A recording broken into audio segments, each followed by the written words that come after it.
PTI अॻुवाण शेर अफ़ज़ल मरवत चयो आहे त पीटीआई जे चूंड निशान वारे फ़ैसिले में अदालत इंसाफ़ जो क़तल कयो आहे। इलेक्शन कमीशन खे शफ़ाफ़ नथा सम्झूं। हैदराबाद डिस्ट्रिक्ट बार तरफ़ां ॾिनल आजियाणे वारी तक़रीब खे ख़िताब कंदे शेर अफ़ज़ल मरवत चयो त इस्टेब्लिशमेंट ऐं करप्ट सियासतदान पीटीआई जे अक्सरियत सबबि बोखलाहट जो शिकार थी विया आहिनि। चूंड निशान जी तब्दीलीअ खे जमहूरियत ते राताहो सम्झूं था। हुन चयो त सुप्रीम कोर्ट जे हिकु जज मां बदनियती नज़र अची रही आहे। हू हिकु भगोड़े खे अवाम मथां महणु चाहे थो।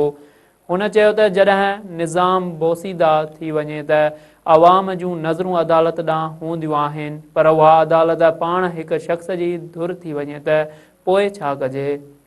हुन चयो त पूरे मुल्क में पीटीआई जे कारकुननि ऐं उम्मीदवारनि ख़िलाफ़ ऑपरेशन शुरू कयो वियो आहे।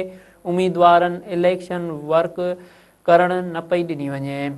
हुन चयो त हू पूरे अदलिया खे ख़राब नथा सम्झनि, पर सिर्फ़ु हिकु जज भगोड़े जी तरफ़दारी करे रहियो आहे, जंहिं सबबि मुल्क जो अवाम खेसि कॾहिं बि माफ़ न कंदो।